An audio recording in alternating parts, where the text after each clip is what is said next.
हरे कृष्णा। क्या जीवन का खेल इतना अनोखा है कि जिन लोगों को हम उठाते हैं वही हमें गिराने की कोशिश करते हैं, और इस तरीके के लोग किसी अलग प्लेनेट से नहीं आते हैं। ये हमारे अपने लोग और हमारे ही आसपास रहते हैं। और ऐसा ही कुछ देखने को मिलता है भगवत गीता अध्याय 1 श्लोक नंबर 3 में। पश्येताम पांडु पुत्र नामाचार्य महतीम चमुम व्यूणम द्रुपद पुत्रेण त्व शिष्य नाम धीमिता। युद्ध भूमि का आंखों देखा हाल संजय धृतराष्ट्र को बताते हैं और कहते हैं कि दुर्योधन ने पांडवों की विशाल सेना को देखा और देखते ही वो गुरु द्रोणाचार्य के पास जा रहे हैं और उनसे कहते हैं कि आचार्य देखिए पांडवों की विशाल सेना किस तरीके से सुव्यवस्थित ढंग से खड़ी है। उनका मोटिवेशन, इनका इंस्पिरेशन, इसको किस तरीके से मैनेज किया है, और इसको मैनेज करने वाला कोई और नहीं बल्कि आपका अपना प्रिय शिष्य है। वो शिष्य जो आपके द्वारा शिक्षित हुआ है और वो आज आपके खिलाफ युद्ध भूमि में खड़ा है।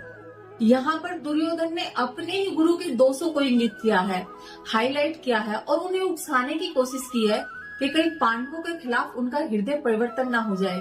और उसे इस बात का डर था कि अर्जुन के प्रति कहीं अगर इन्होंने उदारता दिखा दी तो युद्ध भूमि में उनकी हार हो सकती है।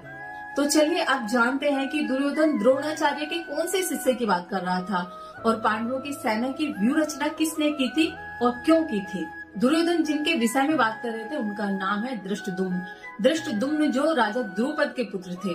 राजा द्रुपद जो द्रौपदी के भी पिता थे। राजा द्रुपद और गुरु द्रोणाचार्य का आपस में कुछ राजनीतिक झगड़ा था। इस राजनीतिक झगड़े ने राजा द्रुपद के मन में बदले की भावना को पैदा कर दिया और उस भावना को बल देने के लिए उन्होंने एक यज्ञ संपन्न किया। उस यज्ञ में उन्हें वरदान मिला था एक पुत्र का और एक पुत्री का। पुत्री रूप में उन्हें द्रौपदी मिली और पुत्र रूप में उन्हें द्रौपद मिला जो द्रोणाचार्य का वध कर सके। और बड़े अफसोस की बात है कि राजा द्रुपद ने अपने पुत्र धृष्टद्युम्न को गुरु द्रोणाचार्य के आश्रम में शिक्षा के लिए भेजा और गुरु द्रोणाचार्य ने उन्हें शिक्षा प्रदान की। बेझिझक उन्हें सारे सैनिक रहस्य बताए। गुरु द्रोणाचार्य भली भांति जानते थे कि जिसे मैं शिक्षा दे रहा हूँ कल ये ही मेरी मृत्यु का कारण बनेगा। उसके बाद भी उन्होंने अपना गुरु धर्म निभाया। धृष्टद्युम्न पांडवों के पक्ष में लड़ रहा था और गुरु द्रोणाचार्य से जो उन्होंने शिक्षा ली थी, जो कला सीखी थी, उस कला के आधार पर उन्होंने पांडवों की सेना की इस तरीके से व्यूह रचना की थी, इस तरह से चक्र भी बनाया था कि दुश्मन फंस तो जाएगा पर निकल नहीं सकता। यहाँ पर भी दुर्योधन ने अपनी राजनीतिक और घटिया सोच को दिखा दिया, अपने गुरु की दुर्बलताओं और कमियों को गिनाकर।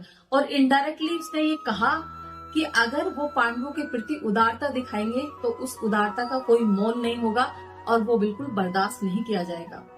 अब यहाँ पर सबसे बड़ी समझने वाली ये बात है कि राजा द्रुपद ने गुरु द्रोणाचार्य के साथ में अपनी दुश्मनी को भली भांति निभाया और उस दुश्मनी की आग में अपने पुत्र को भी धकेल दिया। और कई बार यही गलती हम भी करते हैं। अपने पुराने रिश्तों की कड़वाहट, अपनी दुश्मनी को पकड़ कर बैठ जाते हैं और कई बार उस दुश्मनी की आग में अपने संतान को भी धकेल देते हैं। कई बार हम अपने क्रोध और अहंकार में इतने अंधे हो जाते हैं, हम ये तक भूल जाते हैं कि हमारे जीवन का उद्देश्य क्या है, परमात्मा ने हमें धरती पर किस उद्देश्य के साथ भेजा है। जब इंसान अपनी दुश्मनी में डूब जाता है तो वो सिर्फ अपने मन की शांति नहीं होता बल्कि वो अपने आने वाली पीढ़ियों के मार्ग को भी अंधकार में धकेल जाता है।